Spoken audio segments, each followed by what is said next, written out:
Vous avez tous déjà entendu parler de la mafia chinoise, un syndicat criminel comptant des dizaines de milliers de gangsters.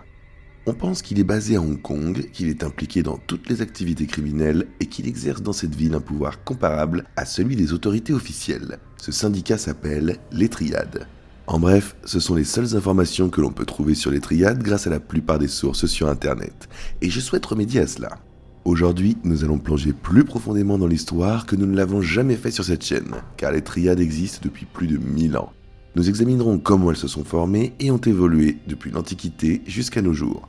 Nous raconterons également comment les Triades ont contribué à renverser la dynastie Qing et à créer la Chine moderne, puis ont effectivement dirigé le pays pendant plusieurs décennies.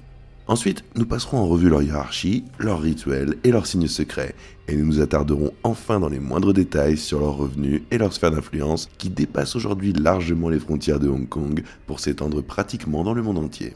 Aujourd'hui, nous allons essayer de vous donner une image aussi complète que possible de ce qu'est la mafia chinoise.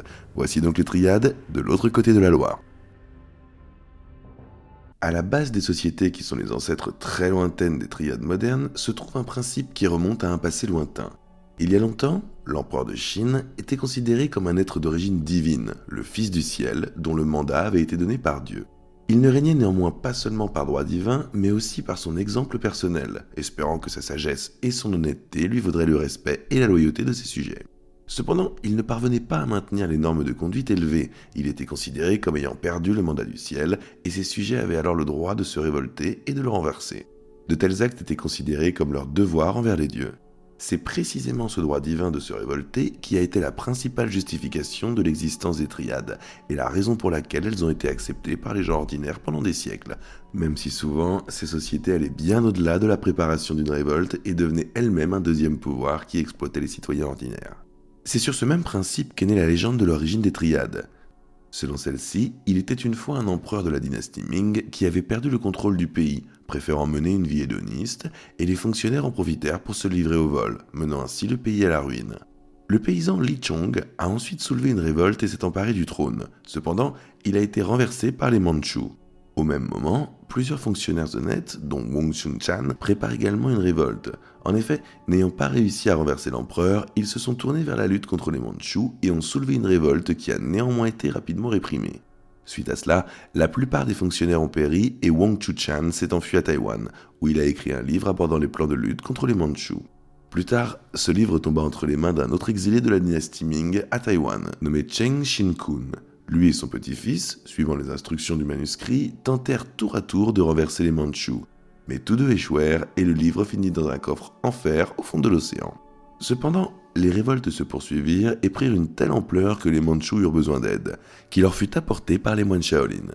128 super-héros, rasés, sans aucune aide extérieure, écrasèrent les rebelles et reçurent en récompense de hautes fonctions au sein du gouvernement qu'ils refusèrent toutefois. L'un des généraux mandchous sentit que quelque chose n'allait pas et convainquit l'empereur qu'il fallait se débarrasser d'eux avant qu'ils ne décident de se retourner contre les Mandchous eux-mêmes. Ainsi, le monastère fut encerclé et incendié. Seuls 5 moines survécurent. Tso Tak-chung, Fong Tai-un, Ma Tsuina, Utak Tai et Li Chik-ho furent plus tard nommés les 5 premiers ancêtres.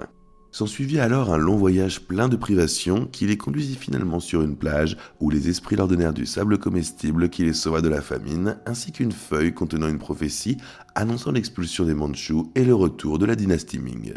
Alors qu'ils se réjouissaient de ces dons, ils furent encerclés par les soldats de l'empereur, mais les moines furent miraculeusement sauvés car les sandales de l'un d'entre eux se transformèrent en bateau et ils s'enfuirent jusqu'à l'embouchure de la rivière Hulong où ils rencontrèrent un marchand de fruits qui les nourrit. Celui-ci les conduisit dans un monastère où ils firent la connaissance d'anciens fonctionnaires Ming qui préparaient une révolte. Ceux-ci s'appelaient Ng Tin Shin, Hong Tai Shu, Tu Pit Hat, Li Shik Tai et Lam Wing Chu, et ils allaient plus tard recevoir le titre de second 5 ancêtres. Il y eut ensuite de nombreux événements magiques, même le livre retrouvé au fond de l'océan fut rendu, mais tout cela aboutit à une révolte menée par les ancêtres. Au début, les rebelles essuyèrent des échecs, ce qui les poussa à ne pas agir de front, mais à se diviser et à allumer le feu de la révolte dans tout le pays. C'est ainsi que furent créées 5 organisations secrètes qui coordonnèrent la révolte et recrutèrent de nouveaux partisans aux 4 coins du pays. Cependant, cela n'a pas aidé, puisqu'aucun résultat rapide n'a été obtenu et les Mandchous ont conservé le trône. Néanmoins, les loges ou sociétés secrètes ont survécu et se sont même développées, devenant de facto un gouvernement prêt à soutenir le renversement du gouvernement officiel à la moindre occasion. Si l'on fait abstraction des éléments magiques, la réalité était tout de même similaire. En effet, les triades sont apparues à l'origine comme des sociétés qui avaient pour objectif soit de renverser le pouvoir, soit de s'entraider pour survivre sous ce pouvoir, ce qui, le plus souvent, aboutissait finalement au premier objectif. Historiquement, les sociétés secrètes chinoises de ce type remontent à l'an 25 après Jésus-Christ, lorsque la société des Sourcils Rouges, ainsi nommée parce que ses membres se peignaient les sourcils en rouge au combat, a contribué à renverser l'usurpateur Wang Mang et à rétablir le pouvoir de la dynastie Han. Néanmoins, par la suite, la société a progressivement sombré dans la criminalité et a finalement été dispersée par le nouveau pouvoir. Quant aux sociétés créées pour s'entraider, elles étaient nécessaires aux gens simples pour ne pas mourir de faim en cas de force majeure. À l'époque, ce grand pays était gouverné par des gouverneurs auxquels l'empereur avait du mal à accéder, et beaucoup d'entre eux volaient et abusaient de leur pouvoir, rendant ainsi la vie des gens ordinaires insupportable. Pour devenir gouverneur, il fallait passer un examen difficile et être meilleur que des centaines d'autres candidats. Ceux qui échouaient, mais qui avaient déjà acquis de solides connaissances pendant leur préparation, se retrouvaient souvent à la tête de ces sociétés d'entraide. Au début, les organisations étaient plutôt constituées selon le principe des professions. Ainsi, les paysans, les tisserands ou les potiers se regroupaient en guildes pour s'entraider. Mais progressivement, avec l'arrivée de plus en plus importante de gouverneurs incompétents à la tête de l'administration, ce qui était au départ conçu comme un syndicat s'est transformé en une organisation politique, car les administrateurs, outre leur rôle principal, militaient de toutes leurs forces pour un changement de pouvoir, celui-ci étant devenu très mauvais lorsqu'ils n'ont pas réussi à s'en emparer. Ces sociétés en sont donc venues à l'idée de renverser le pouvoir, tout comme celles qui avaient initialement aidé celui-ci à renverser l'ancien. Dans ce contexte, les sociétés ont commencé à prendre les traits d'organisations secrètes. Ainsi, des serments, des rituels d'initiation et des signes conventionnels sont apparus et, subissant de tels changements, elles ont commencé à dépasser le cadre des associations professionnelles. Mais en outre les associations professionnelles, il existait également des sociétés d'entraide fondées sur des critères religieux. Celles-ci vivaient de dons et toute personne dans le besoin pouvait y trouver refuge. Il convient également de mentionner pourquoi les Chinois étaient si obsédés par les révoltes, car les spectateurs qui ne connaissent pas l'histoire de la Chine pourraient ne pas comprendre. La légende que j'ai racontée au début a des racines très concrètes. La Chine a été sous le joug des envahisseurs pendant plus d'un siècle, et la dynastie mandchoue des Qing a régné de 1640 jusqu'au début du XXe siècle, de sorte que le renversement du pouvoir était une cause nationale. Avant d'aller plus loin dans la transformation des sociétés évoquées précédemment, il convient de préciser que toutes n'ont pas évolué selon le même schéma que je décris. Certaines sont restées au niveau d'associations professionnelles, d'autres se sont consacrées exclusivement à la charité, d'autres encore à la politique, etc. Je m'intéresse ici précisément à la couche dont sont issues les triades modernes. Le seul point commun entre elles était l'utilisation de rituels et de signes secrets. Car sous le règne de la dynastie mandchoue, elles ne pouvaient survivre que dans la clandestinité, et cherchaient ainsi à renforcer la loyauté de leurs membres, quelle que soit l'orientation de l'organisation. Avec le temps, les sociétés locales sont devenues, pour ainsi dire, fédérales, voire internationales. Les Mandchous exerçaient une forte pression sur la classe ouvrière et en particulier sur les paysans. Ainsi, pour survivre, ceux-ci devaient d'abord adhérer à des sociétés d'entraide, puis souvent déménager dans des régions où la terre était meilleure et où la demande pour leurs produits et services était plus forte. Et ces sociétés déménageaient avec les personnes qui les constituaient. Peu à peu, en plus des dons, elles ont également commencé à percevoir une cotisation d'entrée à chaque nouveau membre. Et cet argent servait à acheter des maisons, à accorder des prêts, mais aussi à organiser une sorte de virement bancaire grâce auquel une personne pouvait déposer de l'argent dans une ville et ses proches le retirer dans une autre. Ces sociétés étaient très populaires et ont accumulé un capital impressionnant. Les maisons étaient déjà achetées, non seulement pour héberger les personnes dans le besoin, mais aussi pour être louées. De plus, les intérêts sur les prêts devaient être de plus en plus élevés, et les cotisations ont fini par atteindre le montant d'un salaire mensuel.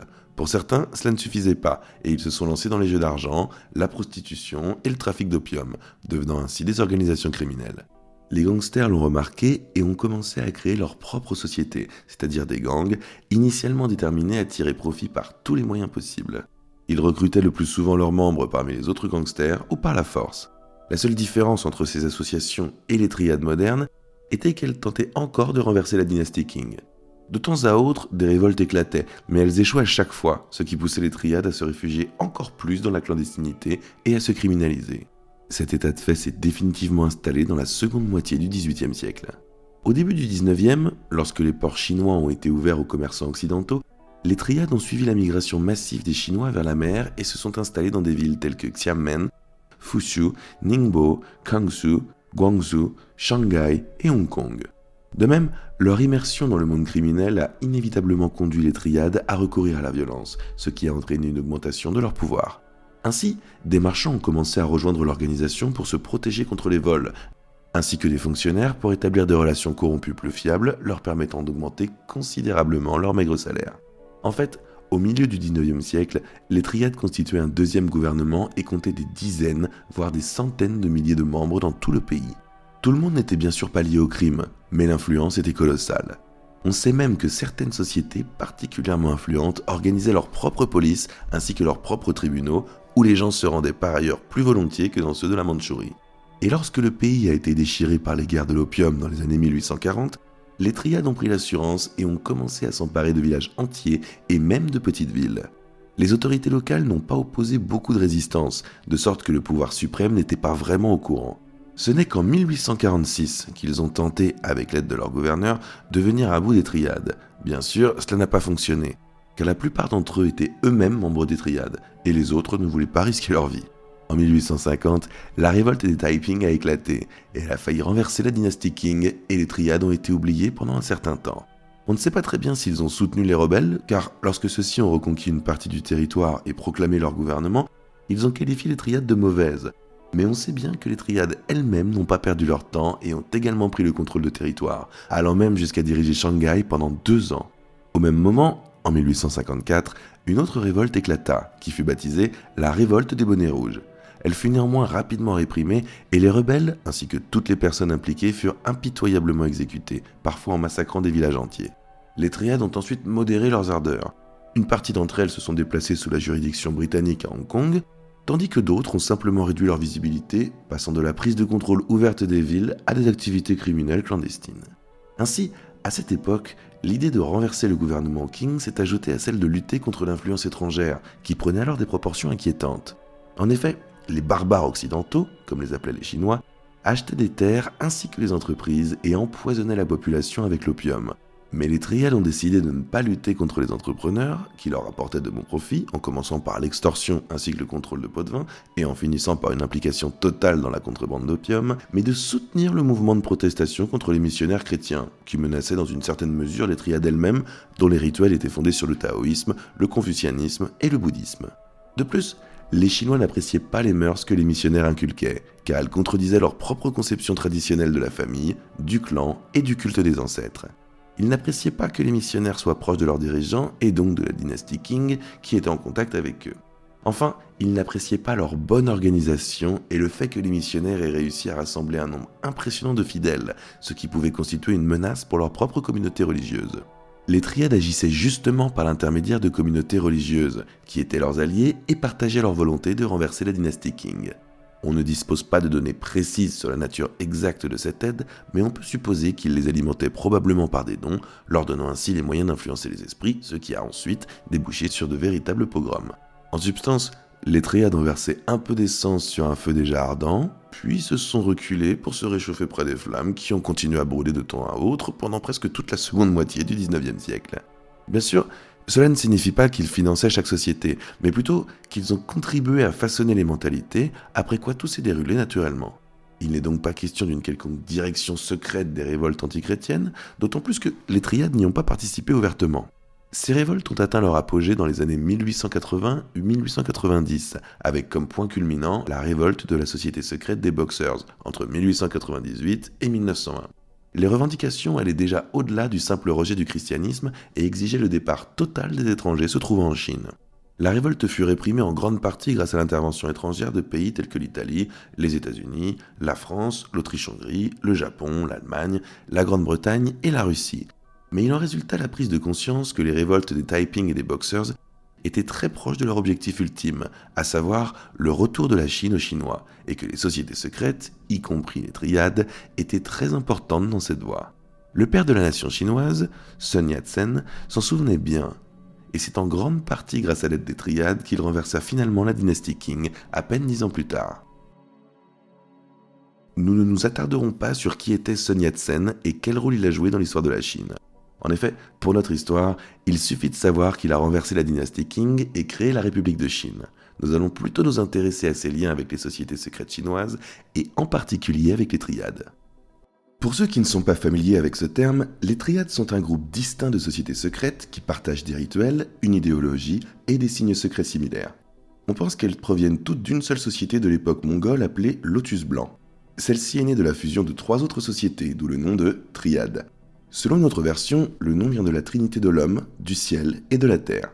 Tous ceux qui ont organisé leur société et se sont basés sur une hiérarchie, des rituels d'initiation, une idéologie fondée sur un mélange de confucianisme, de taoïsme et de bouddhisme, ainsi que les signes secrets des triades, appartiennent aux triades.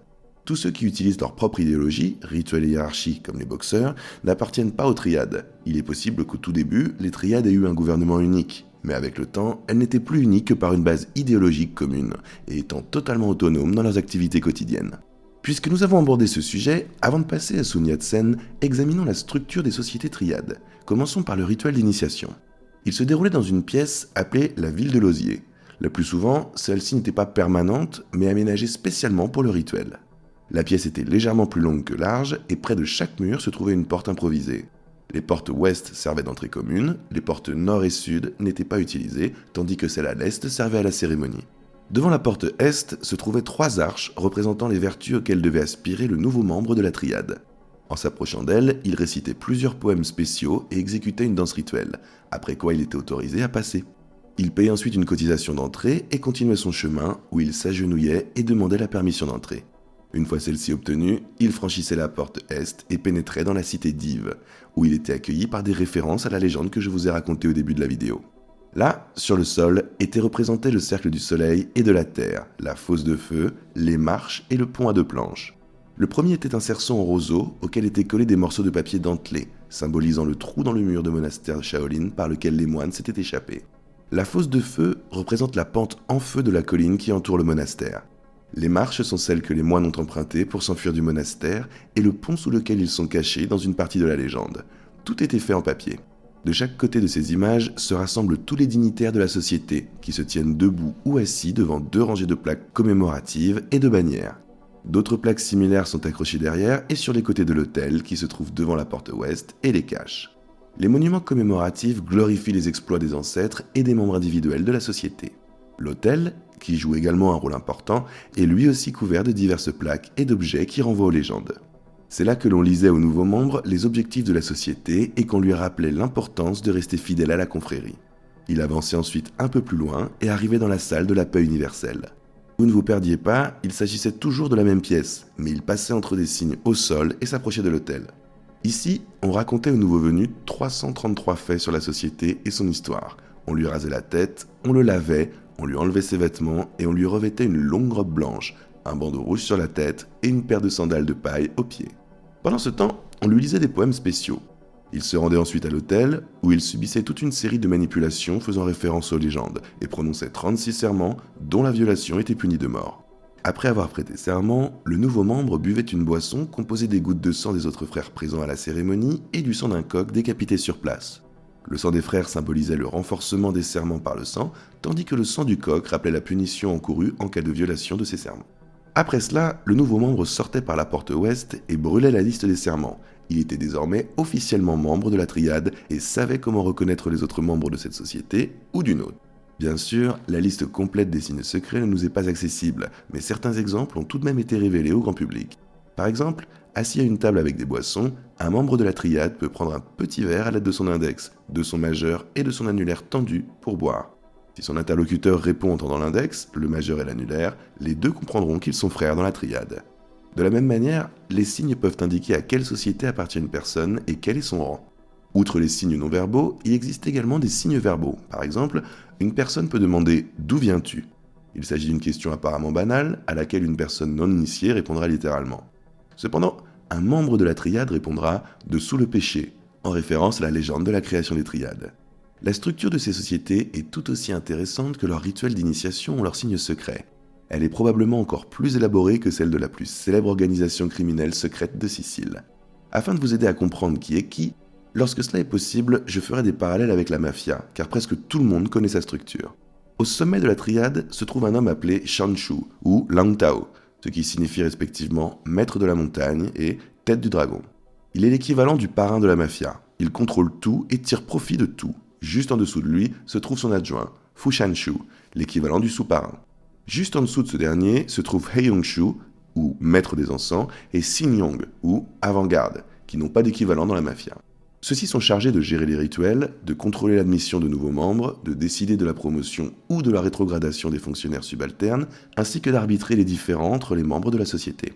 Ces fonctions constituent ce qu'on appelle la loge supérieure ou maternelle, ou pour simplifier, l'appareil suprême de gestion qui contrôle toute la société, laquelle est à son tour divisée en loges inférieures, analogues aux brigades contrôlées par les capitaines dans la mafia.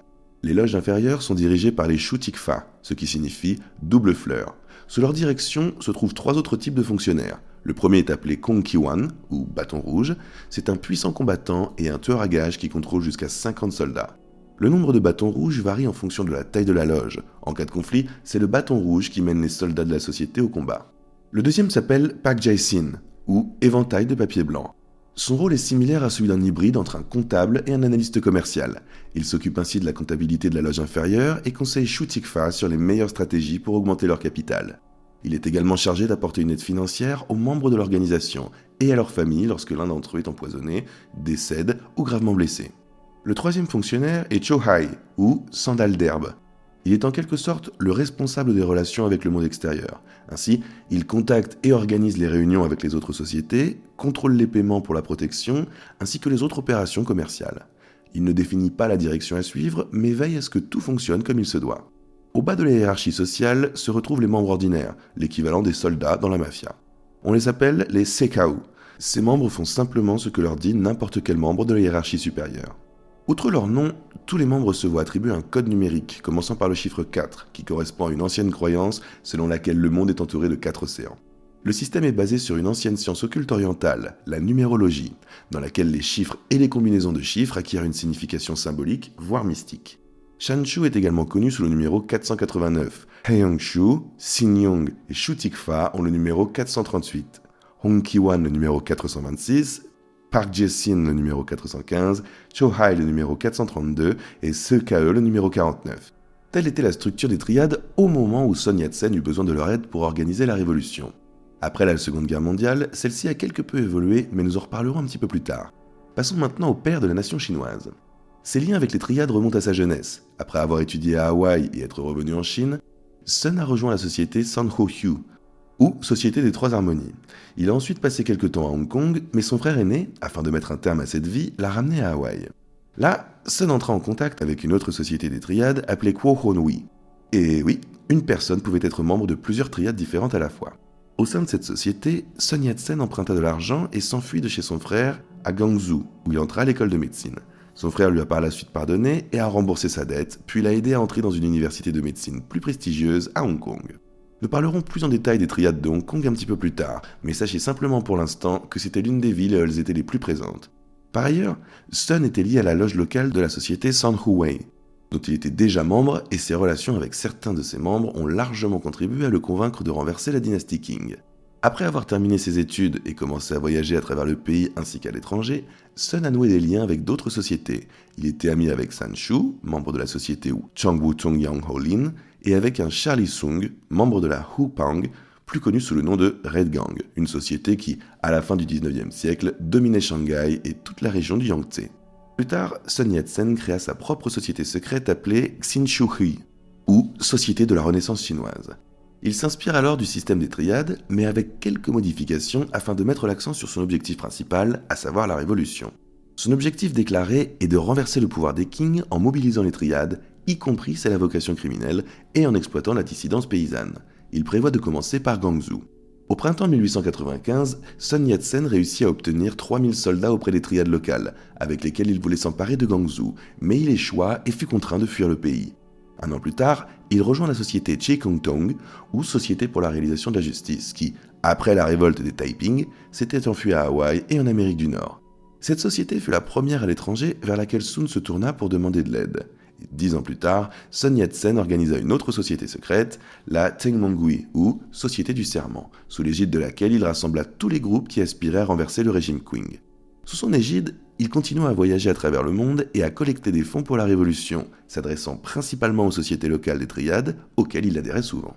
On peut dire qu'au moment où la révolution, qui avait commencé en 1911 à Wuchang, a finalement réussi, Sun Yat-sen avait des liens avec pratiquement toutes les sociétés triades importantes à travers le monde. Bien sûr, celles-ci l'aidaient en partie par leur désir ancestral de rendre la Chine aux Chinois, mais elles espéraient surtout que, une fois victorieux, Sun Yat-sen ne les oublierait pas et leur rendrait l'appareil. Publiquement, après être devenu président de la République chinoise, Sun reconnaissait que les triades avaient aidé à la révolution, mais niait son appartenance à une quelconque société.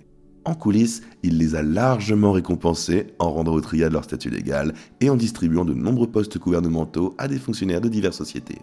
L'objectif initial sur lequel reposait toute la légende des triades était enfin atteint. Et les sociétés secrètes elles-mêmes, qui étaient un gouvernement alternatif, sont devenues le gouvernement principal, dirigeant le pays dans les coulisses. Mais cela ne leur a pas été très profitable. L'objectif ultime avait été atteint, mais ceux qui restaient n'étaient plus que des bandits, même s'ils avaient le pays tout entier entre leurs mains. Un an après son investiture, Sun Yat-sen céda son poste à Yuan Shikai, qui tenta de rétablir la monarchie, ce qui obligea Sun Yat-sen à déclencher une nouvelle révolte et, avec l'aide des triades, à renverser le pouvoir en 1916. Cependant, après tous les bouleversements passés, le pays était fortement fragmenté et Sun Yat-sen ne contrôlait qu'une partie du territoire, le reste étant gouverné par des chefs militaires. Il tenta cependant de changer cela et d'unifier la Chine, mais il n'y parvint pas, mourant en 1925. Ainsi, les récompenses accordées aux triades sous forme de fonctions officielles, bien qu'agréables, ne se justifiaient pas entièrement. Mais tout allait très vite changer avec l'arrivée au pouvoir d'un homme du nom de Chiang Kai-shek, lié aux triades, probablement encore plus que Sun Yat-sen. Si le destin du second est encore incertain, puisqu'on ne sait pas s'il avait un protecteur important au sein des triades, mais seulement qu'il a collaboré avec elle et en était membre, celui de Chiang Kai-shek est beaucoup plus intéressant, car son destin est étroitement lié à celui du parrain de Shanghai, Du Yisheng. Pour ceux qui ne le savent pas, Chiang Kai-shek, après Sun Yat-sen, a unifié la majeure partie de la Chine en un seul État. Et lorsque, 20 ans plus tard, les communistes de Mao Zedong ont pris le pouvoir, il s'est exilé à Taïwan où il a consolidé le pouvoir de la République de Chine qui existe encore aujourd'hui. On peut retracer ses liens avec les triades jusqu'à son enfance. Il était membre d'un gang d'adolescents sous la protection de la société locale dans la ville de Chikou, et ceux-ci se livraient principalement à des vols et à des extorsions. À l'âge de 19 ans, lors d'un voyage au Japon, Chiang fit la connaissance d'un membre de la triade Red Gang, nommé Chen Qimei. Cet homme était également un compagnon de lutte de Sun Yat-sen et il entraîna Chiang dans le mouvement révolutionnaire. À peu près à la même époque, Chiang est devenu membre d'une autre triade appelée la Bande Verte qui, comme la Bande Rouge, était basée à Shanghai. Il a probablement été accepté immédiatement ou a très vite obtenu le poste de bâton rouge, car la police du quartier international de Shanghai le recherchait pour plusieurs meurtres. En 1911, il confirma à nouveau sa réputation de tueur en éliminant l'adversaire politique de son protecteur de l'époque, Chen Qimei. Après la révolution de 1911, Chiang Kai-shek passe la plupart de son temps à Shanghai, où il appréciait particulièrement le quartier des prostituées, contrôlé par la Bande Verte. Ce quartier était également apprécié par un autre membre de la triade, Du Yusheng, avec lequel Chiang Kai-shek entama une longue relation. Du Yusheng, également surnommé Du aux grandes oreilles, était du même âge que Chiang Kai-shek. Il était également issu d'une famille pauvre, mais son destin fut beaucoup plus cruel. Sa mère est morte en premier et son père a ensuite trouvé une autre femme, mais il est mort peu après. Cette femme a été kidnappée par les triades pour être vendue dans l'un de leurs bordels. Et Du, âgé de 10 ans, s'est retrouvé chez son oncle à Shanghai qui le battait et l'utilisait comme serviteur sans droit. Il est évident que Du ne se plaisait pas chez lui et qu'il a commencé à traîner dans les rues où s'est fait de mauvaises fréquentations, qui l'ont conduit à l'âge de 12 ans dans les bras de la Bande Rouge dont il deviendra plus tard membre. À 15 ans, il s'est illustré pour la première fois en attrapant et en tuant un voleur qui avait dérobé une partie de l'opium du gang, ce qui lui a valu d'être présenté au chef de gang rouge, Zhuang Xijun, surnommé Zhuang le Tacheté. En récompense, Du obtint la possibilité de se livrer à la contrebande et à la vente d'opium dans la ville, ainsi qu'une promotion au rang de bâton rouge. À l'âge de 21 ans, Du contrôlait déjà la moitié des repères d'opium de la concession française de Shanghai par l'intermédiaire de la Compagnie des pipes à opium. Lorsque vers 1909-1910, Yuang a décidé d'organiser un cartel dans le commerce d'opium afin d'augmenter ses profits, il a confié cette opération à Du Yesheng. Afin de mener à bien son projet, il fallait s'entendre avec les chefs des deux autres plus grandes triades de la ville, représentées par les bandes vertes et bleues. Le chef de la deuxième, Zhang Qiaolin, accepta, mais il fallut s'y prendre à plusieurs reprises avec le chef de la première car il ne voulait pas d'une union.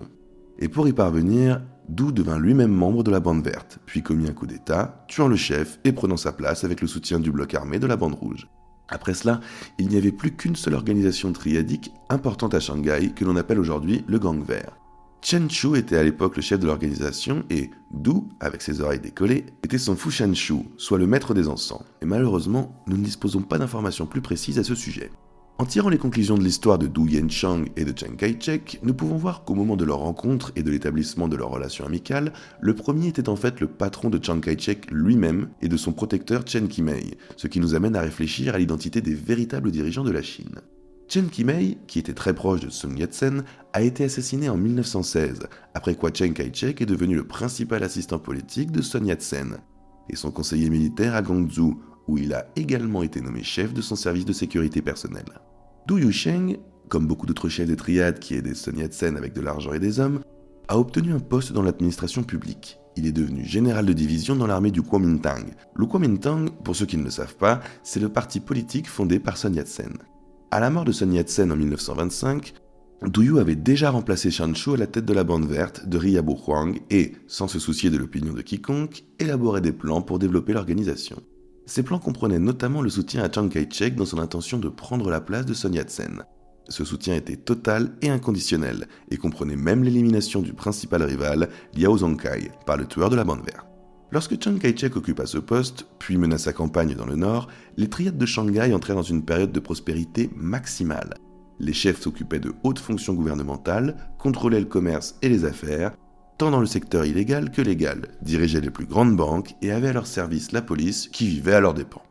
Et le plus puissant dans toute cette pagaille était Du Yishang, qui en partenariat avec Chiang Kai-shek menait les affaires les plus importantes.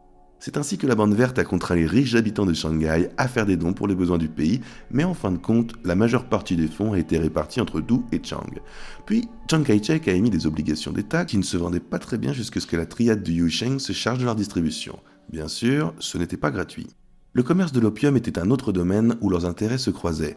Chiang Kai-shek a créé le bureau original anti-opium qui, sur papier, devait lutter contre la drogue, mais en réalité, il s'agissait de redistribuer les actifs des commerçants indépendants à ceux affiliés à l'État afin d'en tirer eux-mêmes des intérêts.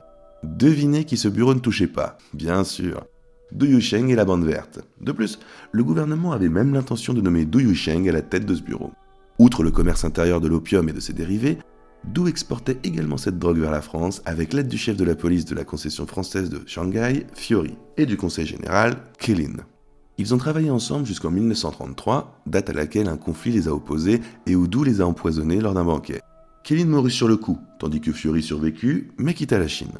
La dernière grande entreprise que Chiang Kai-shek et Du Yusheng ont réussi à créer ensemble était la Banque agricole de Chine, ou FAC, que le peuple appelait la Banque des barons de l'opium. À l'origine, la FAC avait été créée par les agriculteurs et les propriétaires terriens, mais elle est en fait devenue la principale structure de blanchiment d'argent des trafiquants de drogue. Lorsque, en 1934, eut lieu ce qu'on appela le grand coup d'état bancaire de Shanghai, au cours duquel le gouvernement s'empara d'une série de grandes banques du pays, c'est tout le secteur bancaire qui passa sous le contrôle d'un cartel composé de membres de la triade qui furent nommés au conseil d'administration de ces banques. Tout cela a continué jusqu'au début de l'invasion japonaise à grande échelle. Shanghai a été prise et Du Yusheng, pour se mettre à l'abri, est parti à Hong Kong où il a vécu comme un citoyen ordinaire. Chiang Kai-shek n'avait plus le temps de piller le pays et Du Yusheng lui-même essayait de jouer sur les deux tableaux.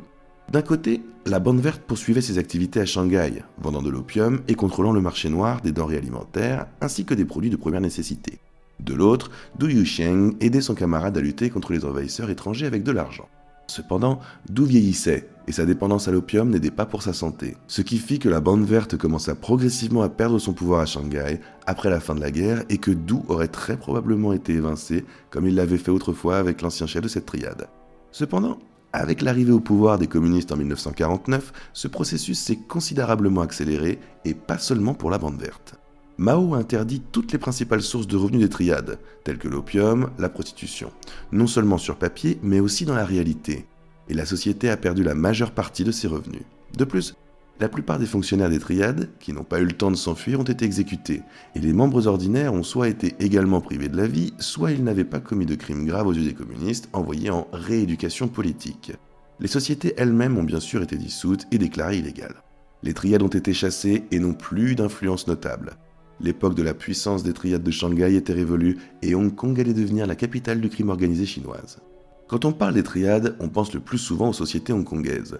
Ce stéréotype s'est formé après la Seconde Guerre mondiale, lorsque les triades ont été chassées de Chine par les communistes. Cependant, elles avaient commencé à voir le jour à Hong Kong bien avant cela. Une caractéristique intéressante des sociétés locales était qu'elles ne cherchaient pas à renverser la dynastie Qing. Depuis le milieu du 19e siècle, elles étaient sous la juridiction britannique, ce qui leur convenait parfaitement. Ici, l'appartenance à une triade était punie de 100 coups de canne de bambou et de 3 mois de prison, alors qu'en Chine, c'était la mort qui attendait les membres. Il en découle notre différence, les triades de Hong Kong n'avaient pas d'intérêt politique et constituaient, dès leur début, des groupes criminels. On considère que le point de départ des triades de Hong Kong est le moment où celle-ci est passée sous juridiction britannique. L'argent a fait son apparition, attirant des marchands et des ouvriers de toute la Chine. Les immigrants, comme sur le continent, ont alors organisé des sociétés d'entraide qui se sont progressivement transformées en triades, un peu comme je l'ai expliqué au début de la vidéo. La seule différence était que le processus s'est déroulé beaucoup plus rapidement. Ainsi, à la fin du 19e siècle, leur influence à Hong Kong était totale. Les triades s'étaient emparées de tout, du marché alimentaire au trafic de drogue. Nous parlerons plus en détail des revenus un peu plus tard, car c'est un sujet très vaste. Et, bien sûr, elles ont infiltré la police. À cette époque, les premiers signes indiquaient que les triades ne se contentaient plus de verser des pots de vin, mais comptaient également des membres parmi les forces de l'ordre de Hong Kong. Après la révolution en Chine, Hong Kong a subi une nouvelle vague d'immigration sur son territoire. Cette fois-ci, il s'agissait principalement de membres de diverses sociétés triades continentales qui souhaitaient partir, car le pouvoir de Du Yicheng et Riabo Huang devenait effrayant et menaçait leurs propres intérêts. Certains d'entre eux ont rejoint la branche de l'organisation à Hong Kong, alors que d'autres ont fondé une nouvelle organisation, et d'autres encore ont rejoint les organisations locales. Quoi qu'il en soit, le processus de fermentation s'est achevé dans les années 1930, et 8 triades principales sont apparues sur la carte de Hong Kong. Elles se sont réparties le territoire de la ville afin d'éviter de graves conflits. Ces sociétés portaient les noms suivants: Wo, Tiong, Tung, Chuen, Xing, Fuqihing, Yihun et Luen. Chaque triade avait également une couverture légale, et il pouvait s'agir d'un syndicat, d'une association sportive ou autre. Par exemple, Fuqihing était une société connue sous le nom de Association Générale des Entreprises Industrielles et Commerciales. Elle gérait ouvertement 12 bureaux qui comptaient 10 000 membres.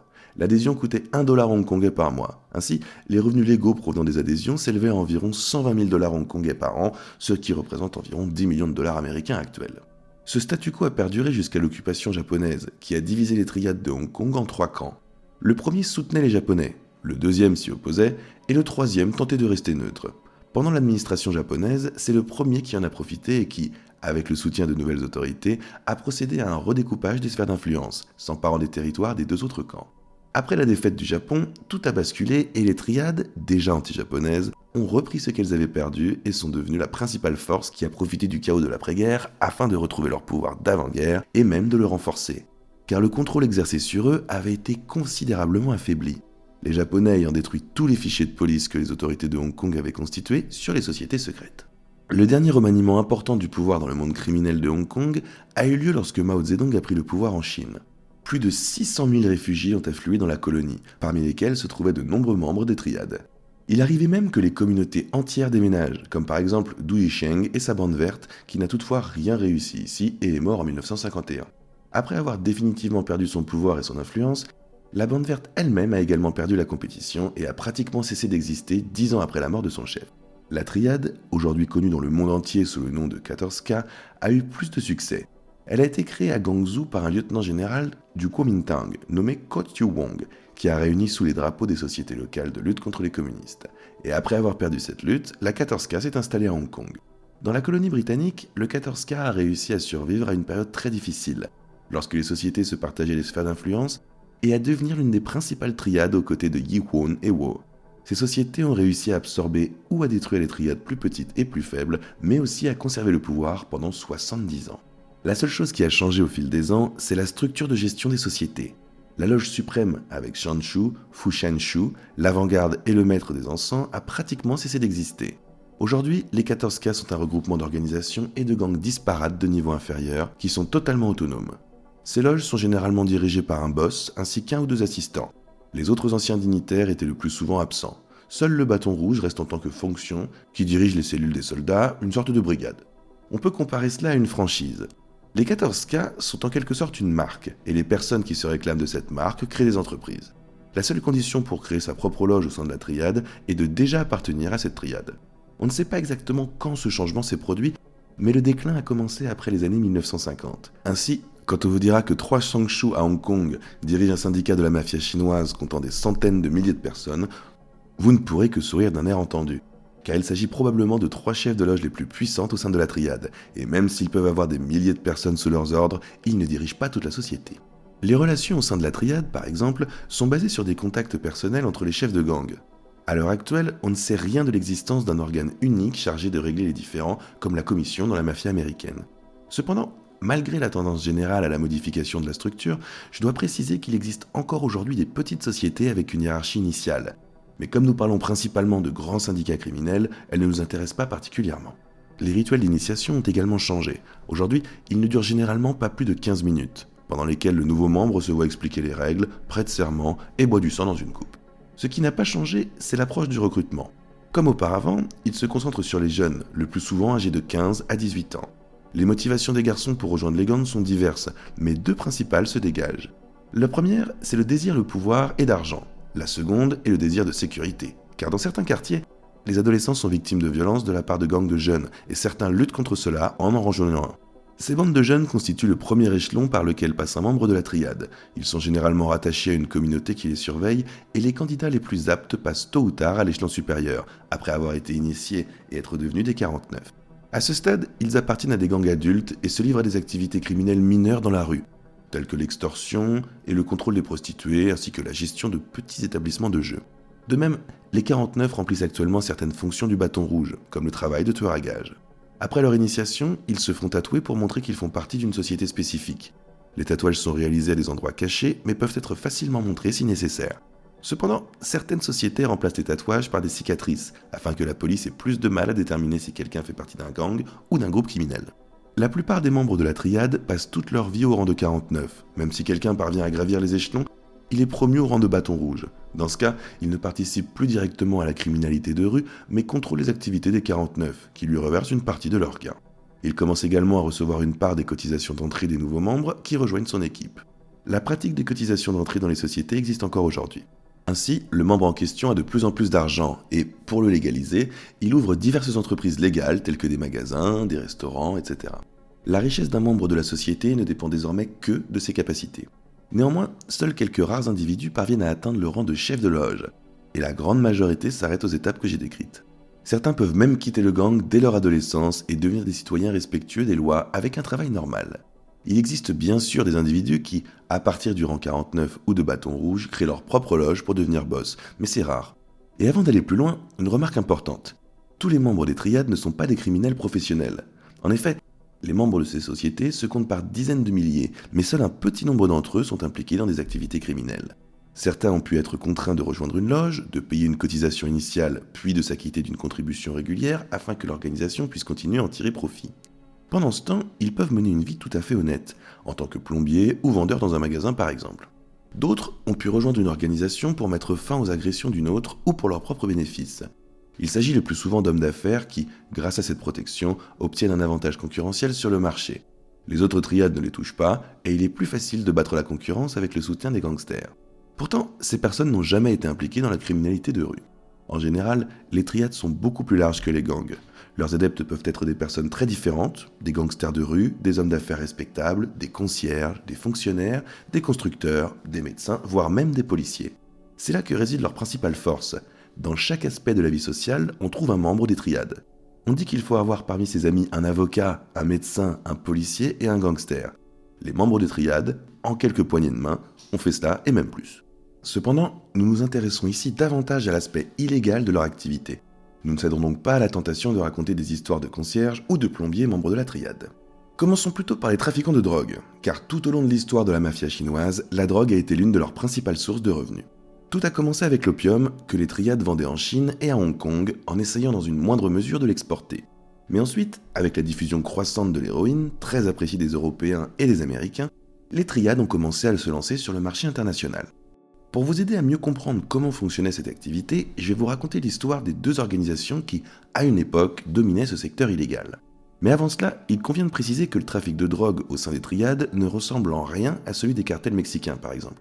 cas, chaque cartel est une structure pyramidale construite à cette fin, tandis que les trafiquants de la triade sont le plus souvent des individus isolés qui organisent des réseaux et les communautés ne les aident que si nécessaire.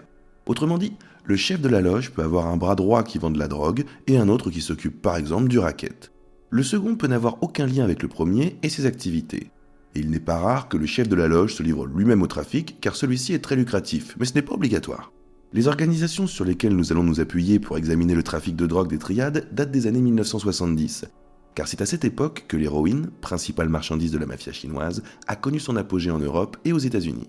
Nous allons parler des deux réseaux. Le premier était dirigé par les frères Ma Sik-yu, surnommés White Ma, et Ma Sik-chung, surnommé Golden Ma. Ils appartenaient à la triade Teoshu. Le second était dirigé par Heng Sik-ho, surnommé Lame Ho, de la triade Sam Ching-shi. Commençons par les frères. Leur carrière criminelle a débuté par la prise de Paris dans une loterie clandestine. Ils ont ensuite réussi à économiser de l'argent et à ouvrir leur propre point de vente de loterie où ils ont constitué le capital initial nécessaire pour se lancer dans le trafic de drogue. Pour ce faire, à la fin des années 1960, White Ma s'est rendu dans le Triangle d'Or, une zone géographique située entre les régions montagneuses de la Thaïlande, de la Birmanie et du Laos, où un système de production d'opium s'était développé au milieu du XXe siècle. Il y prévoyait de conclure un accord d'achat avec le général Lee Men-hwang, un membre du Kuomintang qui se cachait dans la jungle, prêt à frapper la Chine communiste et qui payait ses troupes avec l'argent provenant de la vente d'héroïne. C'est ainsi que les frères ont commencé à acheter de l'héroïne numéro 3, qui ne pouvait être fumée, à la livrer à Hong Kong, où elle pouvait être purifiée pour devenir de l'héroïne numéro 4, qui pouvait alors être injectée, puis vendue soit à Hong Kong même, soit exportée vers Taïwan et la Malaisie, puis plus tard vers l'Europe et les États-Unis. Outre Lee Wen-hwang, les frères s'approvisionnaient également avec l'intermédiaire de Won Ratikon, chef de l'armée laotienne.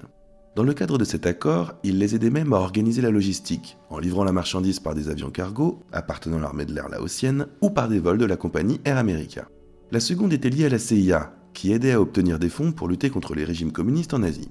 Une partie de l'héroïne des frères Ma était également vendue à l'armée américaine au Vietnam, et lorsque les États-Unis se sont retirés, les frères ont suivi leurs clients et ont mis en place un trafic vers les États-Unis. On disait par ailleurs que leur principal partenaire était le parrain de la mafia de Tampa, Santo Traficante Jr., mais ce ne sont que des rumeurs. La livraison des marchandises aux États-Unis était assurée par des contrebandiers philippins qui les transportaient vers des pays des Caraïbes, d'où elles étaient ensuite acheminées vers les États-Unis. On a également remarqué la collaboration des frères avec certaines loges de la triade Vo, qui contrôlaient le port et les zones côtières, ceci aidant à transporter la marchandise de navire à terre sans problème. Mais aussi avec les loges de la triade 14K, qui achetaient en gros de l'héroïne numéro 3 et se chargeaient également de sa transformation en héroïne numéro 4, ainsi que de sa vente au détail et en gros. Jusqu'à la fin des années 1970, le plan des frères fonctionnait comme sur des roulettes. Mais le problème croissant de la drogue a obligé les autorités de Hong Kong à s'intéresser de près à eux.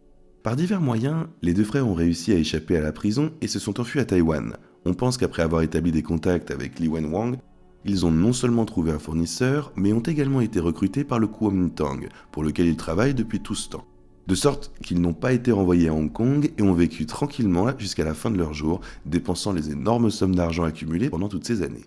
Ils n'ont pas non plus démantelé leur réseau, qui a continué à fonctionner jusqu'à leur mort dans les années 1990.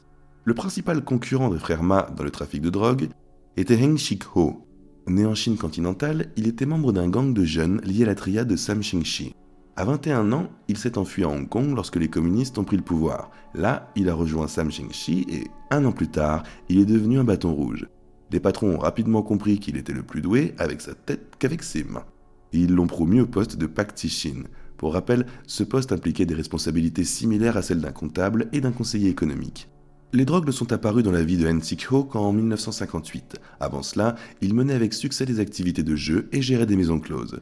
Cette année-là, il a ouvert un petit stand de rue sous couvert d'un étal de fruits et légumes, où il vendait de l'héroïne à fumer. Son surnom, Ho le boiteux, lui a d'ailleurs été donné à cause de la drogue. Ses concurrents l'ont roué de coups, le rendant boiteux d'une jambe pour le reste de sa vie. Mais cela ne l'a pas arrêté pour autant. Peu après, il a ajouté à son étal un salon de thé et une cantine, qui sont devenus d'autres points de vente de poudre. Ainsi, pendant environ 10 ans, Ho a développé son réseau de vente au détail jusqu'à ce qu'il rencontre Heng Chu-kwan, membre d'une loge de la triade Taishu. Ce dernier avait des contacts avec des producteurs du Triangle d'Or et, ensemble, ils ont commencé à importer de la base de morphine, à la transformer ici en héroïne numéro 3 pour satisfaire la demande locale dont le réseau de vente au détail de Hao avait besoin, et en héroïne numéro 4 pour l'exporter vers des consommateurs plus riches à l'étranger. Ainsi, au début des années 1970, Ho était un trafiquant aussi important que les frères Ma, avec lequel il était en concurrence. Il collaborait également avec les 14K ainsi que Wo à Hong Kong et tentait de pénétrer le marché américain. Néanmoins, il a finalement perdu face aux frères Ma et s'est tourné vers l'Europe, où il importait de l'héroïne via les Pays-Bas. Je vous expliquerai pourquoi ce pays en particulier lorsque nous aborderons les triades européennes. En 1973, O était devenu le plus grand exportateur d'héroïne vers l'Europe, mais il n'a pas pu se reposer longtemps sur ses lauriers. En effet, il s'est avéré que les frères Ma avaient divulgué des informations à son sujet aux autorités, par l'intermédiaire de policiers corrompus et, en 1975, Hen Sik Ho a été condamné à 30 ans de prison. En 1990, il a été libéré pour raisons de santé et est décédé d'un cancer en 1991. Je pense que ces exemples suffisent amplement pour illustrer le schéma selon lequel les triades se livraient au trafic d'héroïne. Comme vous pouvez le constater, les deux plus grands réseaux des années 1970 ont été construits de manière identique. Achat de matières premières dans le Triangle d'Or, transformation à Hong Kong et vente sur le marché local puis à l'étranger ou entre les États-Unis et l'Europe. L'héroïne s'est répandue dans les pays d'Asie du Sud-Est. Cet état de fait a perduré jusqu'aux années 1990. Après cela, l'héroïne a commencé à perdre sa composition dominante parmi les drogues vendues par les triades et elle a été remplacée par des substances synthétiques telles que l'ecstasy. Les revenus du trafic de drogue sont probablement la source de revenus la plus lucrative pour les triades. Il est caractéristique que, dans les années 1990, les autorités de Hong Kong n'aient pas pu saisir les fonds d'un baron de la drogue, car cela aurait entraîné la faillite de la banque où ces fonds étaient déposés, ce qui aurait pu nuire à d'autres déposants. Mais les triades ne se contentent pas de la drogue, elles ont tellement de sources de revenus que vous n'auriez pas assez de doigts pour les compter. Cependant, avant de commencer à parler de cela, il faut préciser que nous allons parler du XXe siècle, car les crimes des triades, qui sont propres au XXIe, sont encore trop peu étudiés, et ce qu'ils faisaient dans la seconde moitié du XXe siècle n'a pratiquement pas changé, de sorte que l'approche peut être transposée à nos jours. Commençons par le racket et l'extorsion, qui sont probablement les moyens les plus courants utilisés par les triades afin de gagner leur vie et qui illustrent le mieux les implications omniprésentes dans la vie publique. Imaginons qu'une personne décide d'ouvrir un restaurant à Hong Kong. Dès que la triade qui contrôle le quartier s'en aperçoit, elle envoie quelqu'un vers le propriétaire. Celui-ci vient lui dire poliment que le propriétaire de l'établissement a besoin de protection. S'il refuse, on commence à faire pression sur lui et de jeunes membres de gang viennent dans l'établissement et se battent avec des clients. Et les livraisons de produits sont soit fortement retardées, soit complètement interrompues si la triade contrôle l'approvisionnement. 2 ou 3 fois par mois, des pogroms sont organisés dans l'établissement pendant la nuit. Pas au point de ruiner le propriétaire, certes, mais juste assez pour lui faire mal au portefeuille. Il y a généralement que 2 issues possibles. Soit le propriétaire commence à payer, soit il fait faillite et ferme son commerce. Il est également intéressant de noter que le propriétaire doit parfois payer 2 organisations à la fois. Par exemple, il a accepté de payer une triade, mais son établissement se trouve dans une zone contestée, et une autre triade revendique également ses paiements. Dans ces cas, il a 2 choix, soit attendre que le conflit qui peut affecter son entreprise se résolve, soit payer à l'un des groupes et ce qu'on appelle un salaire sec. Autrement dit, paye une triade pour sa protection et verse environ la moitié de cette somme à la seconde afin qu'elle renonce à ses prétentions. Les commerçants de rue souffrent de la même manière. On leur attribue des emplacements spéciaux où ils peuvent vendre leurs marchandises, mais pour obtenir cet emplacement, ils doivent accepter de payer la triade qui le contrôle. Cependant, aussi étrange que cela puisse paraître, ces derniers touchent également des dividendes. Si par exemple, vous vendez de la viande depuis longtemps sous la protection de la société, ils ne permettront pas à un autre kiosque de viande de s'installer à côté de vous, afin que vous puissiez bénéficier d'un revenu régulier. De même, si vous n'avez pas de permis de commerce, les triades vous aideront à éviter les contrôles. Le plus souvent, elles vous préviennent simplement lorsque des agents de contrôle apparaissent à l'horizon. Mais il est déjà arrivé que des agents soient même passés à tabac afin de protéger le quartier des commerçants illégaux contrôlés par la triade. Les chauffeurs de taxi sont une autre catégorie de travailleurs que les triades ont pris sous leur contrôle. En effet, à Hong Kong, ils ne font pas partie des transports publics et la concurrence pour les itinéraires les plus rentables est féroce. Les triades l'ont rapidement compris et se sont ainsi emparés des meilleurs itinéraires, ne laissant travailler que les chauffeurs qui payent. Pour que la prise de contrôle d'un itinéraire soit réussie, il faut que la société oblige la majorité des chauffeurs à adhérer à leur association. Ensuite, lorsque le nombre nécessaire de chauffeurs d'un itinéraire est regroupé dans un cartel, ils reçoivent des signes distinctifs spéciaux et tous ceux qui ne les ont pas sont menacés et intimidés afin qu'ils quittent l'itinéraire. De plus, les triades tirent leurs revenus des cotisations d'adhésion à l'association et des paiements mensuels versés pour pouvoir continuer à travailler. Le seul avantage pour les chauffeurs ici, c'est que les sociétés contrôlent strictement le nombre d'employés sur chaque itinéraire et ne permettent pas le dumping des prix, et les chauffeurs remboursent leurs cotisations aux triades grâce à un prix unique plus élevé. En d'autres termes, ce sont les passagers qui payent pour toute cette opération. La pêche, qui est très développée dans la région côtière de Hong Kong, n'a pas non plus été épargnée par les triades. Tous ceux qui s'y adonnent sont tenus de vendre leurs produits sur l'un des marchés aux poissons contrôlés par les autorités et de verser 6% de commission sur leurs recettes, sous peine d'être considérés comme des contrebandiers. Ainsi, chaque jour, environ 20 000 pêcheurs à bord de 5 000 bateaux prennent la mer, puis reviennent avec leur prise au marché aux poissons. Là, ils déchargent leur poisson pêché, qui est pesé trié et envoyé à la vente, qui se fait sous forme d'enchères entre des entreprises préalablement enregistrées. C'est là qu'interviennent les triades. La société qui a pris le contrôle du marché envoie chaque jour, avant le début des enchères, ses hommes choisir les meilleurs lots de poissons. Ceux-ci les marquent d'un signe particulier, connu de tous les autres participants aux enchères, qui ne prétendent plus à ces lots. Ils achètent ainsi les meilleurs produits au prix les plus bas, puis les revendent à des restaurants ainsi qu'à des détaillants de poissons à un prix exorbitant. De nombreux hommes d'affaires sont ravis de payer ce prix, car cela leur garantit presque à 100% d'obtenir les meilleurs produits de la ville. En outre, ils se livrent également à la contrebande, achetant les produits aux pêcheurs en contournant les marchés, recevant des paiements des entreprises de transport qui livrent le poisson des marchés aux acheteurs et tirant des revenus de personnes fictivement employées comme manutentionnaires, qui reçoivent un salaire sans jamais se présenter sur leur lieu de travail. Vient ensuite le cinéma. La première source de revenus des triades ici est le tournage en extérieur. En effet, il ne suffit pas aux cinéastes d'obtenir l'autorisation des autorités pour tourner à un endroit précis. Ils doivent souvent payer pour obtenir cette autorisation et payer également la communauté locale qui viendra perturber le tournage à maintes reprises dans le cas contraire. La deuxième source de revenus est l'infiltration directe dans l'industrie. Cela a été particulièrement visible entre le milieu des années 1980 et le milieu des années 1990, lorsque le cinéma hongkongais était en plein essor et occupait la 3e place mondiale après Hollywood et Bollywood. Les films hongkongais à succès pouvaient rapporter jusqu'à 1500% de bénéfices, en tenant compte de la distribution à l'étranger, et il n'est donc pas surprenant que les triades aient voulu également leur part du gâteau. La manière dont les sociétés tiraient profit de cette situation peut être divisée en plusieurs parties. La première partie concerne le travail à la demande, lorsque la triade est appelée pour résoudre des problèmes. Il peut s'agir d'un acteur qui n'est pas payé ou d'une société de production qui souhaite obtenir les services d'un acteur en particulier. D'où la deuxième partie, où les triades recrutent, pour ainsi dire, un acteur ou une actrice en les intimidant ou en les mettant dans une situation de dette, puis vendent leurs droits à des studios ou les obligent à jouer dans leurs propres films. Le cas le plus connu est celui de Jackie Chan, qui refusait de tourner dans les films que lui proposaient les triades. Finalement, les gangsters ont abandonné et ont exigé 4 millions de dollars pour, soi-disant, avoir perdu la face. Jusqu'à maintenant, on ne sait pas si Jackie a payé ou non. La troisième partie est la production cinématographique proprement dite. Dans ce cas, les triades tournent un film, le distribuent et attendent qu'il soit rentable. Si personne ne va voir le film et que le cinéma décide de le retirer de l'affiche, ils expliquent clairement aux producteurs que le film restera à l'affiche aussi longtemps qu'il le faudra pour qu'il soit rentable. La quatrième et dernière partie clé consiste à estorquer de l'argent au studio. Pour cela, les triades peuvent perturber le tournage, kidnapper des acteurs, voler des rushs, menacer les producteurs, etc. Et ce dans un seul but, obtenir une certaine somme d'argent ou même devenir partenaire de la société de production. Du cinéma, nous passons à un secteur tout aussi important, à savoir la construction. Les méthodes d'extorsion sont ici très variées. Par exemple, le membre de la triade peuvent se rendre sur un chantier et menacer l'entrepreneur pour lui extorquer de l'argent. Ils peuvent aussi commencer à voler des matériaux de construction, puis exiger d'être engagés comme garde de sécurité. De même, ils peuvent influencer de différentes manières la qualité des matériaux de construction et la régularité de leur livraison, ou rassembler les travailleurs de l'entrepreneur en syndicat et organiser des grèves. Il est également possible de simplement évincer l'entrepreneur et d'imposer à l'entreprise de construction responsable du projet ses propres entreprises sous-traitantes. Et bien qu'il existe de nombreux moyens, le résultat est toujours le même. Si l'entreprise de construction ne parvient pas à se débarrasser de la pression des triades, ce qui est extrêmement rare, elle inclut le paiement des gangsters dans le coût de production. Ils seront payés par les personnes qui achètent le résultat final de la construction. D'ailleurs, l'aéroport international moderne de Hong Kong a également été construit avec l'intervention des triades, où figuraient des loges de sociétés 14K et Yihun. Mais même lorsque le bâtiment est construit, cela ne met pas fin aux possibilités de profit pour les triades. Dès qu'un projet de complexe résidentiel est prêt à être livré, une date est annoncée à laquelle les gens peuvent réserver leur place dans la file d'attente pour l'achat. Pour cela, les personnes intéressées se rendent dans les bureaux de l'entreprise de construction, font la queue et obtiennent une réservation. Ensuite, dans l'ordre de leur réservation, les personnes peuvent acheter l'appartement qui leur plaît.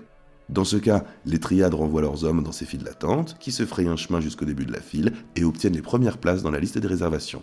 Les appartements sont ensuite rachetés, puis revendus à un prix exorbitant. Mais là encore, les triades ne disparaissent pas pour autant. De nombreux appartements dans les immeubles neufs sont vendus en l'état, et les travaux de finition ne peuvent être effectués que par les entreprises liées aux triades, toutes les autres étant tout simplement interdites d'accès. En moyenne, la rénovation d'un appartement coûte 150 000 $ hongkongais, et un immeuble compte en moyenne 400 appartements, ce qui signifie qu'un seul immeuble peut rapporter 60 millions de dollars hongkongais. Même si 40 millions sont consacrés aux matériaux de construction, il en reste 20 millions que nous multiplions par 5 à 10 immeubles dans un complexe résidentiel et obtenons entre 100 et 200 millions rien qu'avec la finition. Et les montants que j'ai mentionnés précédemment concernant les profits des triades dans le secteur de la construction sont clairement supérieurs à cela. Enfin, la plupart des jeux d'argent clandestins, de la loterie au casino, sont également liés dans une certaine mesure aux triades. Il peut s'agir d'une propriété directe ou de la protection d'opérateurs indépendants. La prostitution figure également sur la liste des sources de revenus de ces organisations, tout comme le tournage et la distribution de pornographie. En bref, dans l'ensemble, les triades sont présentes presque partout là où il y a de l'argent. Contrebande, fabrication et vente de produits contrefaits, trafic de migrants clandestins vers les États-Unis et l'Europe, enlèvement, vol et cambriolage, usure et diverses formes de fraude. À cela s'ajoutent désormais les crimes liés à Internet, et je ne serais pas surpris que les triades aient bientôt leur propre groupe de hackers combattants, dirigé par le plus redoutable d'entre eux, au rang de bâton rouge. Mais nous ne nous attarderons pas sur ces moyens de gagner de l'argent, car ils ne représentent qu'une petite partie de leurs revenus. La plus grande partie, que nous avons déjà évoquée, provient du trafic de drogue et du racket dans tous les endroits imaginables. Comme on peut le voir d'après ce qui a été dit précédemment, les triades de Hong Kong peuvent être qualifiées d'État dans l'État, mais leur influence ne s'est pas limitée à cette région. Nous allons maintenant quitter les triades de Hong Kong que nous connaissons déjà assez bien et sortir des frontières de l'ancienne colonie et de la Chine pour voir où d'autres sociétés triades sont encore actives. Comme nous l'avons déjà mentionné, la Chine n'a pas été pendant très longtemps un endroit où les Chinois vivaient dans la paix et l'abondance, ce qui a poussé des milliers de personnes à immigrer, suivies, comme le veut la tradition, par les triades. Commençons notre récit sur l'expansion à l'étranger de la mafia chinoise par l'Asie du Sud-Est.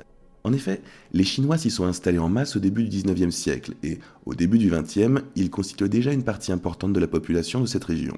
Par exemple, en 1900, 60 000 Chinois vivaient à Rangoon, 120 000 à Saigon et 200 000 à Bangkok, tandis qu'à Singapour, ils constituaient la majorité ethnique. Hélas, ces personnes qui cherchent une vie meilleure ne faisaient que changer d'environnement pour continuer à mener une existence difficile et pauvre.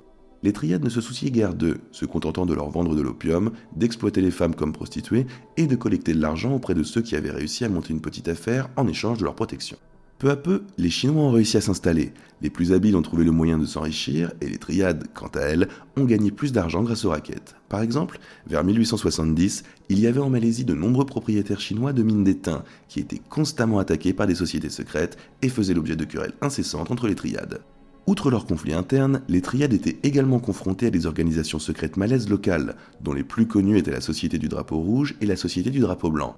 Elles étaient similaires aux triades dans leur structure, mais se distinguaient par le fait qu'elles étaient fondées sur l'islam. La perte des rituels d'initiation et de la hiérarchie originelle des triades d'Asie du Sud-Est s'est produite encore plus tôt qu'à Hong Kong. En effet, dès la fin des années 1920, elles ont commencé à perdre leur idéologie et se sont mélangées aux sociétés secrètes malaises. Après quoi, la composante religieuse de l'organisation a pratiquement cessé d'exister, ne laissant place qu'à une union en tant que confrérie secrète. Depuis lors, son objectif principal est devenu le profit, principalement concentré dans le secteur illégal. Après la Seconde Guerre mondiale, la principale source de revenus des communautés locales était le commerce de l'opium et de ses dérivés. Et elles bénéficient d'un avantage indéniable, leur proximité avec le Triangle d'Or. Et il est inutile de mentionner les autres sources de revenus car elles sont pratiquement identiques à celles que j'ai évoquées dans le chapitre consacré aux sociétés de Hong Kong. À ce jour, les triades d'Asie du Sud-Est sont d'ailleurs considérées comme les plus pacifiques, si l'on peut dire, et se sont davantage orientées vers la fraude. Cela s'explique par le fait que, depuis les années 1960, une politique sévère a été menée à leur encontre dans plusieurs pays de la région. Et pour continuer à exister, ces sociétés ont dû modérer leurs appétits et se faire plus discrètes. Et ceux qui n'ont pas voulu s'adapter sont partis, et l'une de leurs destinations a été l'Europe, plus précisément les Pays-Bas. En effet, des enclaves chinoises ont commencé à apparaître ici dès l'époque de la Compagnie néerlandaise des Indes orientales, lorsque les Chinois qui travaillaient sur ces navires ont décidé de ne pas retourner dans leur pays d'origine et de rester aux Pays-Bas. Selon un scénario qui nous est déjà familier, des triades locales ont commencé à se former ici, puis il y a eu deux autres vagues de migrants qui ont marqué notre histoire. La première après la Seconde Guerre mondiale, lorsque les Néerlandais ont embauché massivement des Chinois pour reconstituer plus rapidement leur main-d'œuvre sur les navires. La deuxième, mentionnée précédemment, a eu lieu en 1960 et concernait principalement des membres de triades. Ces deux vagues ont amené des communautés venues de Chine et d'Asie du Sud-Est qui ont absorbé les populations locales, puis ont créé la principale plaque tournante du trafic de l'héroïne vers l'Europe. Les Pays-Bas étaient l'endroit idéal pour cela, et pas seulement d'un point de vue géographique. En effet, les Néerlandais avaient une attitude très laxiste envers la drogue, et la police avait très peu d'expérience dans la lutte contre les groupes criminels organisés, et encore moins contre les communautés secrètes. De plus, la police n'avait pas le droit d'arrêter les trafiquants de drogue en se faisant passer pour des acheteurs. Les écoutes téléphoniques étaient autorisées, mais ne pouvaient être utilisées comme preuve. Le transport de drogue était illégal, mais les pouvoirs de la police en matière d'arrestation et de perquisition étaient très limités. Ainsi, à moins d'arrêter une personne avec une seringue dans le bras ou une valise remplie de drogue, il était pratiquement impossible de poursuivre quelqu'un en justice. Les drogues douces étaient pratiquement ignorées et les cafés ont obtenu une licence pour les vendre. La peine maximale pour possession ou trafic d'héroïne était de 4 ans d'emprisonnement jusqu'en 1977. Puis elle a été portée à 12 ans, mais même ceux qui étaient condamnés à la peine maximale pouvaient être libérés après 8 ans seulement, et la prison ne constituait pas un frein au trafic. En effet, les prisons néerlandaises étaient réputées pour leur confort, et la plupart des dealers pouvaient poursuivre leurs activités depuis leurs cellules grâce aux visiteurs et à l'utilisation illimitée du téléphone. Et pour couronner le tout, la police néerlandaise ne comptait aucun officier d'origine chinoise et n'avait donc aucune idée des sociétés triades. Ainsi, les possibilités de contrebande d'héroïne étaient nombreuses. Les douaniers d'autres pays européens surnommaient les Pays-Bas le tamis. Les procédures d'inspection à l'aéroport étaient laxistes. Rotterdam était si grande que le contrôle douanier des navires était très difficile. Il était facile de débarquer sur le littoral et la frontière avec la Belgique était ouverte. Et pour couronner le tout, l'héroïne expédiée via Rotterdam pouvait être en route vers l'Allemagne, la France ou le Royaume-Uni quelques heures après son arrivée. Les premières saisies importantes n'ont commencé que dans les années 1970, alors que le réseau de contrebande était déjà bien établi dans les années 1960. J'ai dit précédemment que le principal importateur était Nsik Ho. Après l'arrestation de celui-ci, les frères Ma ont pris sa place, mais Ho et Ma n'étaient que ceux qui le faisaient entrer aux Pays-Bas. La loge Katorska, dirigée par Cheng Mon, ne les laissait pas entrer sur le marché local. Elle se chargeait elle-même de la distribution, achetant l'héroïne à ceux qui la transportaient depuis le Triangle d'Or avant de la distribuer dans toute l'Europe occidentale. La loge Katorska a d'ailleurs été l'une des premières sociétés non locales à s'implanter ici après la Seconde Guerre mondiale. En 1970, la loge de Chong Mong était devenue si prospère qu'elle était considérée comme la plus rentable de la Katorska, en dehors de Hong Kong. Naturellement, les autres sociétés ne pouvaient pas ne pas le savoir, et ont également commencé à ouvrir leurs succursales aux Pays-Bas, ce qui a conduit à une guerre interne. Même Nsik Ho, que nous connaissons bien, a tenté de s'implanter là-bas, mais il n'a pas eu le temps de le faire en raison de son arrestation. Chong Mong a été tué lors de cet affrontement, et on pensait que c'était Ho, le boiteux, qui l'avait éliminé, mais cela n'a pas pu mettre fin à la contrebande. Certes, il y eut quelques remaniements dans la répartition de l'influence et le Katorska ne fut plus la force dominante, mais cela ne changea en rien la situation générale. Après avoir trouvé une faille aux Pays-Bas, les triades envahirent l'Europe non seulement avec de l'héroïne, mais aussi avec leurs filiales. Là où il existe des organisations criminelles puissantes, comme en Italie, les triades ne sont pas très actives et coopèrent avec les syndicats locaux. Mais là où il n'y en a pas, comme en Allemagne, elles n'hésitent pas à déployer leurs activités criminelles. C'est en Scandinavie, au Portugal, en Grèce et dans toute l'Europe de l'Est qu'elles ont le moins d'influence en Europe. Le seul pays où la présence des triades est comparable à celle des Pays-Bas est le Royaume-Uni. La présence des Chinois dans ce pays a également commencé avec les marins, qui travaillaient déjà sur les navires de la Compagnie britannique des Indes orientales. Jusqu'en 1949, cette présence était limitée à environ 4000 personnes dans toute l'Angleterre. Les triades existaient déjà à l'époque, mais avec une communauté aussi peu nombreuse, elles ne pouvaient pas développer leurs activités de manière significative. Néanmoins, après l'arrivée au pouvoir des communistes, une partie non négligeable de ceux qui s'étaient enfuis à Hong Kong, alors colonie britannique, ont décidé de profiter de leur nouveau passeport britannique pour partir en Angleterre. L'afflux de compatriotes a ainsi renforcé l'influence des triades locales et a également entraîné la création de filiales des sociétés hongkongaises. Pendant environ 10 à 15 ans, les autorités britanniques n'ont vu aucun problème dans ces immigrants chinois qui étaient travailleurs et isolés dans leur quartier ethnique, c'est-à-dire qu'ils apportaient de l'argent à l'économie sans prendre la place des habitants de souche. Les quartiers chinois ne posaient pratiquement aucun problème avec la loi car la criminalité ne dépassait pas leurs limites et les autorités n'en demandaient pas plus. Elles avaient entendu parler des triades car l'expérience de Hong Kong où la lutte contre celle-ci durait depuis plusieurs décennies avait atteint l'Angleterre, mais elles ne voyaient pas de danger en elles. Cependant, tout a changé lorsque, dans la seconde moitié des années 1960, un flux d'héroïne a envahi les îles. On pense que les premiers à avoir mis en place un réseau de contrebande à grande échelle étaient Nsik Ho et la loge britannique Katorska, qui était à l'époque une force dominante avec des bases à Londres, Liverpool, Bristol, Manchester et Southampton. Ho apportait la marchandise et la Katorska se chargeait de la distribution. Peu à peu, comme aux Pays-Bas, d'autres organisations ont commencé à s'intéresser à ce commerce, ce qui a entraîné des flambées régulières de violence liées au redécoupage des zones d'influence dans le trafic d'héroïne, qui ont duré pendant la majeure partie des années 1970 et 1980. Les autorités ont alors commencé à s'intéresser à eux, mais il était déjà trop tard. Le moment d'étouffer le mouvement dans l'œuf était passé. Dans le contexte des triades en Europe, je n'ai mentionné que leur principale source de revenus, à savoir le trafic de drogue. Mais cela ne signifie pas qu'elles se livraient uniquement à cette activité. Tout ce que j'ai dit sur les revenus à Hong Kong peut également s'appliquer aux triades en Europe. J'ai parlé séparément du trafic d'héroïne car c'est ce qui leur a permis d'atteindre un nouveau niveau ici. Si l'on parle de ceux qui dominaient les sociétés en Europe, il s'agit toujours des trois triades qui jouent un rôle clé à Hong Kong, les Katorska, les Yihun et les Wu. Les triades d'Asie du Sud-Est ont toutefois parfois perturbé leur domination. Par exemple, le syndicat singapourien Akong les a évincés pendant un certain temps de leur position dominante aux Pays-Bas, mais tout est finalement revenu à la normale. C'est tout pour l'Europe. Nous ne traverserons pas l'océan pour nous rendre aux États-Unis aujourd'hui et nous laisserons cela pour une autre vidéo, voire plusieurs, car il y a beaucoup d'informations sur le crime organisé chinois, des tongs aux gangs de grand-mère qui font passer des gens en contrebande. Alors, quelles conclusions pouvons-nous tirer de tout ce qui a été dit ? Bien sûr, les triades ne sont pas aujourd'hui un énorme syndicat monolithique comptant des dizaines de milliers de membres, mais même si elles sont fragmentées en cellules autonomes, elles restent l'une des principales organisations criminelles au monde. Elles n'ont peut-être pas de direction unique, mais elles ont ce qu'on appelle en Chine le guangxi. En termes simples, il s'agit d'une pratique bien ancrée d'entraide entre Chinois, qui peut se créer sur la base de relations personnelles et professionnelles, de liens familiaux, d'un lien de naissance commun et, bien sûr, de l'appartenance à une société secrète. Et le guangxi les aide à étendre leur influence partout où il y a des communautés chinoises, ainsi qu'à maintenir des liens entre les loges. Ainsi, malgré leur fragmentation, les loges de triades restent liées entre elles. Elles sont comme les neutrons et les protons à l'intérieur d'un atome. Elles semblent être des éléments différents, mais elles s'attirent quand même les unes les autres. Avec une telle introduction et beaucoup moins d'attention que la mafia ou les cartels de la drogue latino-américains, les triades pourraient bien, à un moment, devenir le premier véritable syndicat criminel mondial.